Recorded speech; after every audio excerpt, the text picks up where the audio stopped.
नमस्कार, आप सभी को स्वागत है हमारी फिशटोनी के इस YouTube चैनल पर। हम लोग इससे पहले बात कर रहे थे chemical effect of electric current, विद्युत धारा का रासायनिक प्रभाव। विद्युत धारा के रासायनिक प्रभाव में हम लोग देखे थे इससे पहले कि उसमें कंप्लीट हम लोग जो बात किए थे सेल के बारे में। सेलों के समूह को हम लोग बैटरी कहते हैं और सेल में दो टाइप्स आया था, एक को कहते हैं प्राथमिक सेल और एक और था आपका द्वितीयक सेल। दो तरह का सेल था, एक प्राइमरी और एक सेकेंडरी। हम लोग प्राथमिक में भी कई एग्जांपल देखे थे, सरल सेल हो गया, शुष्क सेल हो गया, डेनियल सेल हो गया, लेक्लांसे सेल हो गया, सब के सब एग्जांपल आपका प्राथमिक था। सीधे तौर पे बात करें तो जितना भी आपका रिचार्ज नॉन रिचार्जेबल बैटरी जो था, जो रिचार्ज नहीं हो सकता है, एक बार खत्म हो गया फेंकना पड़ेगा, वह आपको कहलाएगा प्राथमिक में। जितना भी रिचार्जेबल बैटरी है सब के सब आपका होगा द्वितीयक सेल में। जितना भी है तो सब के सब आपका द्वितीयक सेल में आएगा, जो आपका लेड संचायक सेल हो गया, इसमें आपका लिथियम संचायक सेल हो गया, फोन का बैटरी हो गया, हम लोग इन्वर्टर बैटरी हो गया, जो सिंपल बैटरी भी यूज करते हैं हम लोग, जो फिर से चार्ज कर सकते हैं, मतलब रिचार्जेबल जो भी बैटरी है सब के सब आपका द्वितीयक सेल में है। हम लोग कंप्लीट देख चुके थे। आज हम लोग पूरा डिटेल बात करेंगे, पूरा एकदम व्याख्या करेंगे, जिसका नाम होगा सरल सेल।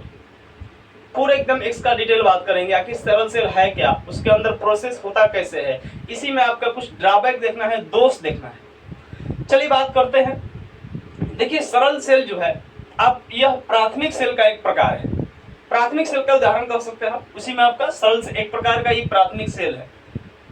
इसमें है क्या, थोड़ा गौर करेंगे आप लोग, ध्यान देने की जरूरत है। इसमें हम लोग देखते क्या इसमें कि एक बर्तन होता है, जो लेड का बना बर्तन होता है, आप कह सकते हैं यह शीशा का बना हुआ बर्तन होता है, लेड का बना हुआ एक बर्तन है। इसी में एक अम्ल होता है, सांद्र सल्फ्यूरिक अम्ल। सांद्र सल्फ्यूरिक अम्ल होता है, कॉन्सेंट्रेट सल्फ्यूरिक अम्ल है, H2SO4 होता है। इसके अंदर आपका एक अम्ल है जिसका नाम है सांद्र सल्फ्यूरिक अम्ल। इसमें दो प्लेट का प्रयोग करते हैं। एक जो प्लेट होता है वह प्लेट जिंक का होता है और दूसरा जो प्लेट होता है वह कॉपर का प्लेट होता है। दो तरह का प्लेट है, एक को जिंक कहते हैं और एक को कॉपर कहते हैं, और दोनों को मिला के हम लोग इलेक्ट्रोड कहते हैं। दोनों को सबहरिये की बात करें, मतलब दोनों को सम्मिलित रूप से, इसको हम लोग इलेक्ट्रोड कहते हैं। और इलेक्ट्रोड में दो आता है, जिसको एक को हम लोग कैथोड कहेंगे और एक और का नाम होगा एनोड कहते हैं। दो तरह का है इलेक्ट्रोड, मतलब दो तरह का, एक कैथोड और इलेक्ट्रोड हो गया, एक एनोड हो गया। कैथोड के मतलब यह माइनस है और एनोड के मतलब ये प्लस है, और कैथोड और एनोड मिलाकर हम लोग इलेक्ट्रोड कहते हैं।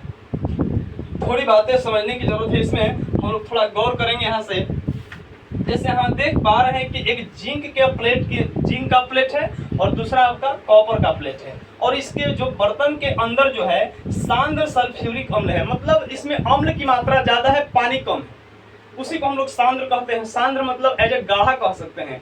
दो तरह का अम्ल आप प्रयोग देखते हैं, किया होगा, हमेशा लिखा रहता है, एक सांद्र और एक होता है तनु। सांद्र के मतलब यहाँ गढ़ा से है, सांद्र मतलब गढ़ा है, और यह आपका जो है पतला है, सिंपल बात है। तो इसमें जो गढ़ा है मतलब अम्ल ज्यादा है, पानी कम है, वह सांद्र है। तनु के मतलब पानी ज्यादा, अम्ल कम। जैसे देहात में कई बार होता है ऐसा कि आप लोग मान ली कि दूध खरीदते हैं, तो कभी कभी ऐसा होता है कि दूधे में ढेर पानी डाल दिए, अब दूध कम है, तब पानी डाल दिए, तो फिर उसको तनु हो गया, उसी को हम लोग ठेठ में पंचछुछुर कहते हैं। यह आपका तनु हो गया। पानी कम है, दूध की मात्रा ज्यादा है, वो आपका सांद्र है, एज ए गाढ़ा के रूप में कह सकते हैं।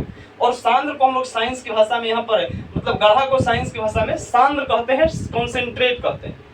ये हम देख पा रहे हैं कि एक प्लेट जो है जिंक का है और दूसरा प्लेट कॉपर का है। दोनों को हम लोग इलेक्ट्रोड कहते हैं, एक को कैथोड दूसरे को एनोड कहते हैं। कौन कैथोड होगा, कौन इलेक्ट्रोड होगा, थोड़ा रिएक्शन समझेगा तो कंप्लीट हो जाएगा। देखिए जो अंदर H2SO4 है, यह दो भाग में टूटता है। जो H2SO4 है यह दो भागों में अंदर टूटेगा, एक होता है H2 प्लस प्लस और SO4 होता है माइनस माइनस। अंदर ही टूटता है H2 प्लस प्लस और SO4 माइनस माइनस। यह जो जिंक होता है यही SO4 माइनस माइनस से रिएक्शन करके यहाँ ZnSO4 बनाता है, और यहाँ से यह माइनस माइनस प्रोड्यूस करता है। और यह जो आपका कॉपर है, कॉपर जो हाइड्रोजन प्लस प्लस से रिएक्शन करके CuH कॉपर हाइड्राइड बनाता है और यह प्लस प्रोड्यूस करता है। मतलब कि यह जो कॉपर है प्लस बना रहा है, मतलब इस पर प्लस हो गया, और जिंक यहाँ माइनस प्रोड्यूस कर रहा है, मतलब ये माइनस हो गया। तो सीधे आप समझ पा रहे हैं कि जो जिंक है माइनस के मतलब एनोड नहीं कैथोड हो जाएगा, यह कैथोड के रूप में इसमें काम कर रहा है, और यह प्लस के मतलब एनोड के रूप में कार्य कर रहा है। जिंक कैथोड के रूप में, कॉपर एनोड के रूप में, और दोनों को मिलाकर हम लोग इसको इलेक्ट्रोड कहते हैं। इलेक्ट्रोड दो तरह के, कैथोड और एनोड। एनोड मतलब प्लस, कैथोड मतलब माइनस। यही अंदर प्रक्रिया हो रहा हो। एक अंदर H2SO4 टूट रहा है, फिर जो सल्फ्यूरिक अम्ल है Zn के साथ, H2 है H कॉपर के साथ रिएक्शन करके कॉपर हाइड्राइड और ZnSO4 बनाया। देखिए यहाँ बात समझना है, कुछ बातें समझना है। यहाँ पे यह अंदर में रिएक्शन हुआ ही, और यहाँ से धारा प्रोड्यूस होता है। अब थोड़ी बात समझना है, यहाँ देख पा रहे हैं कि यह हाइड्रोजन है, यह हाइड्रोजन गैस है। हाइड्रोजन गैस करता क्या है, यह जैसे ही हाइड्रोजन गैस टूटता है इसी कॉपर के बाहरी सतह पर एक लेयर बना लेता है। हाइड्रोजन का एक लेयर बन जाता है इसी कॉपर के बाहरी सतह पर। ये कॉपर जो है, कॉपर का जो प्लेट है, इसके बाहरी सतह पर हाइड्रोजन का एक लेयर बन जाता है, परत बन जाता है, जिसके कारण यह H2SO4 इसके अंदर अम्ल डाला गया है। तो अम्ल से इसका कांटेक्ट जो है, संपर्क टूट जाता है, और संपर्क टूटने से धारा के प्रवाह में उधर कमी हो जाता है। इसी को फिर आगे जोड़कर हम लोग धारा प्रवाह करते हैं। प्लस एक माइनस से धारा निकलता है, अंदर रिएक्शन करके मतलब प्लस माइनस में टूटता है, और जितना ज्यादा आयन में टूटेगा वह उतना ही धारा का उधर प्रवाह करेगा। लेकिन यहाँ हाइड्रोजन जो टूट रहा है, हाइड्रोजन के जो यह गैस है, यह ऊपर इसके एक लेयर बनाता है, परत बनाता है, जिससे H2SO4 से इसका संपर्क टूटने लगता है। और संपर्क जब टूटता है तो धारा के प्रवाह में कुछ कमी करता है, और धारा के प्रवाह में कमी करता है। तो सीधे समझ पा रहे हैं कि यह एक प्रकार का दोष उत्पन्न हो रहा है, ड्रॉबैक उत्पन्न हो रहा है, और इसी दोष का जो नाम है, इसको हम लोग ध्रुवण कहते हैं। इसका नाम ध्रुवण है, और इस दोष को अब दूर करना है।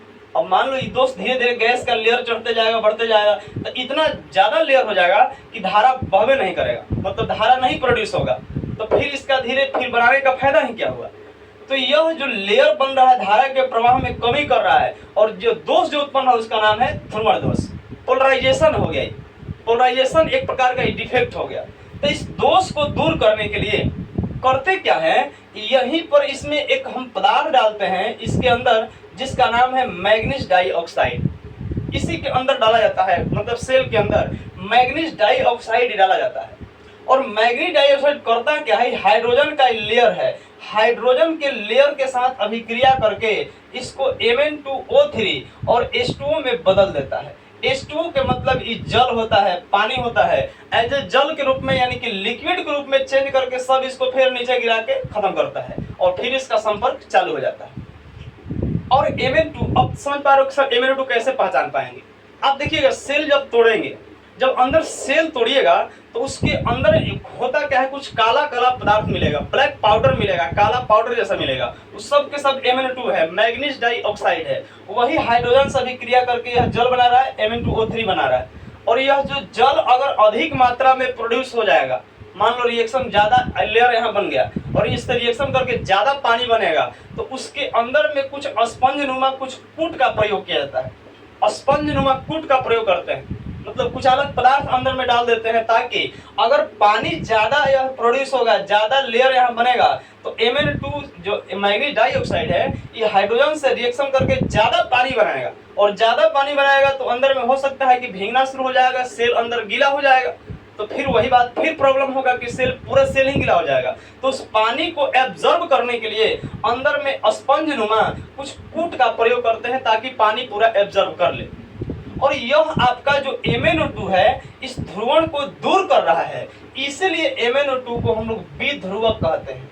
इसको द्विध्रुवक कहते हैं। क्वेश्चन कह सकता है कि सरल सेल में द्विध्रुवक का कार्य करता है, तो यहाँ पर मैग्नीज डाइऑक्साइड है, यहाँ पर CuSO4 का भी काम किया जाता है, इसके जगह पर CuSO4 भी रख सकते हैं हम लोग। तो यहाँ से है क्या, CuSO4 भी रख सकते हैं, चाहे बेसिकली यही रहता है ज्यादा, MnO2 रहता है, MnO2 रहता है, मैग्नीज डाइऑक्साइड। तो मैग्नीज डाइऑक्साइड को हम लोग द्विध्रुवक कहते हैं। और जो दोष उत्पन्न है उसको ध्रुवण दोष कहते हैं। अब इधर तो हम लोग कंप्लीट देख चुके। नेक्स्ट थोड़ा बस 2-3 मिनट और समझिएगा इसमें। देखिए इधर आपका एक प्लेट है, यह पहला दोष हो गया। इधर जो ध्रुवण दोष है ये पहला दोष हो गया। इधर आप देख पा रहे हैं कि एक जिंक का प्लेट है जो कैथोड के रूप में कार्य कर रहा है। देखिए जब इनऑर्गेनिक पढ़िएगा तो उसमें कई तत्वों का निष्कर्षण पढ़ना है, लोहा का निष्कर्षण, जिंक का निष्कर्षण, कॉपर का निष्कर्षण, कई तत्वों का निष्कर्षण पढ़ना है। उसमें निष्कर्षण में देखो है क्या, जो जिंक है आप कितना भी निष्कर्षित कर लीजिए, कितना भी साफ कर लीजिए, कितना भी शुद्ध कर लीजिए, उसमें कुछ ना कुछ इम्प्योरिटी रह जाता है, कंप्लीट साफ नहीं होता, कुछ ना कुछ अशुद्धियां रह जाती है। तो होता क्या है कि जिंक पूरी तरह से साफ होता नहीं है और इसके अंदर कुछ अशुद्धि होता है, इसके अंदर भी कुछ अशुद्धि होता है और यह अशुद्धि घुल घुल मतलब टूट टूट कर फिर अंदर पानी में एंट्री मारता है। इसके जो अशुद्धि है पानी में, पानी अंदर मतलब अम्ल है, अम्ल में मतलब घुलता है जाके, और इस अशुद्धि के कारण भी कुछ दोष उत्पन्न होता है जो धारा के प्रवाह में कमी करता है। इसके अशुद्धि के कारण ऐसे अंदर में कुछ जिंक पूरा कंप्लीट साफ होता नहीं है, अंदर में कुछ ना कुछ अशुद्धि रह ही जाता है। वह अशुद्धि के कारण धारा के प्रवाह में कुछ कमी हो जाता है, जिस दोष को हम लोग कहते हैं कि यह दोष का नाम है अस्थानीय क्रिया। इसका नाम क्या है? अस्थानीय क्रिया है। उधर आपका ध्रुवण दोष था, इधर जो दोष है अशुद्धि के कारण है। इसमें किसी प्रकार का लेयर नहीं बन रहा है किसी गैस का, इसमें जिंक के अशुद्धि के कारण उस धारा के प्रवाह में कमी करता है और जिस दोष का नाम है अस्थानीय क्रिया है। अब इस दोष को दूर करने के लिए हम लोग करते क्या है, इस जिंक है तो जिंक के अंदर से अशुद्धि बाहर आके अम्ल में मत मिले, नहीं तो धारा का प्रवाह में कमी करेगा।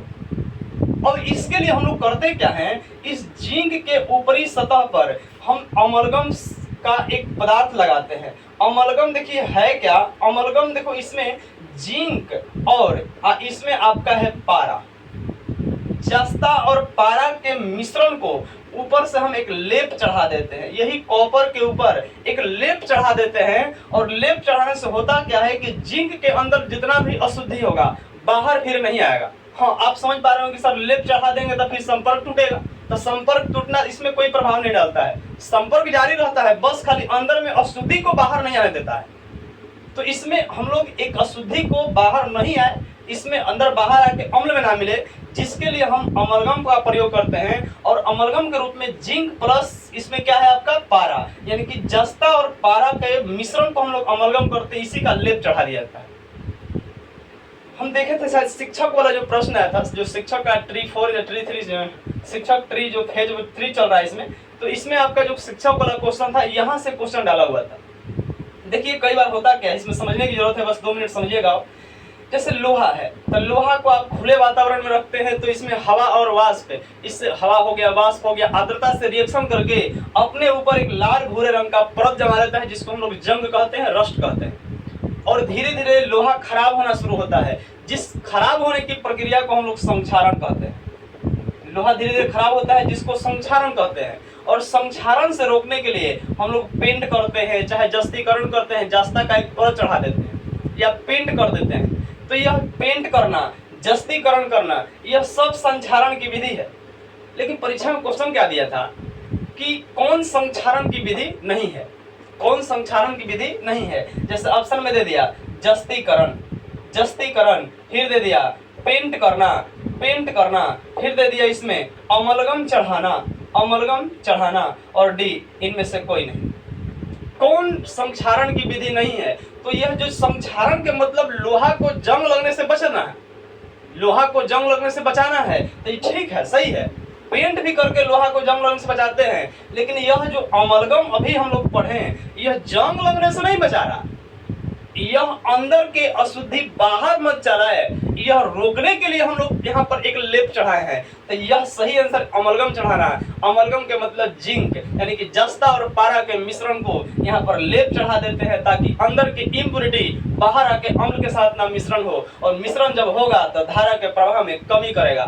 इसीलिए यहाँ पर आंसर आपका अमलगम हो जाएगा। यह संक्षारण की कोई विधि नहीं है, तो यहाँ पर ध्यान रखना है कि जो अमलगम चढ़ाना है यह किसी प्रकार के संक्षारण की विधि नहीं है, यह एक प्रकार के स्थानीय क्रिया को रोकने के लिए एक प्रकार की विधि है। हम लोग 2 दोष देखे, एक आपका था ध्रुवण जिसको दूर करने के लिए द्विध्रुवक रूप में MnO2 का प्रयोग किए थे। इधर आपका एक और दोस्त था स्थानीय क्रिया, जिसको हम लोग रोकने के लिए अमरगम का यूज किए थे। यह आपका था कंप्लीट सरल से। हम लोग ये कंप्लीट, इसका भी हम लोग एक पीडीएफ बना के डिस्क्रिप्शन में डाला रहेगा, उसको आपको नोट कर लेना। हम समझाने अब लिखवाएंगे समझाएंगे तो ज़्यादा समय लग जाता है आपके, तो हम कंप्लीट इसको समझा दिए है। इसका एक पूरा एकदम बढ़िया से बना करके रिएक्शन सहित उसमें जुड़ा रहेगा। आप उसको लिखिए, बार बार वीडियो देखिए, जहाँ दिक्कत हो आप उसमें कमेंट कर सकते हैं। बाकी धन्यवाद, मिलते हैं। इसके बाद फिर और एक पढ़ना है शुष्क सेल, उसको फिर डिटेल करेंगे। धन्यवाद, बेस्ट ऑफ लक।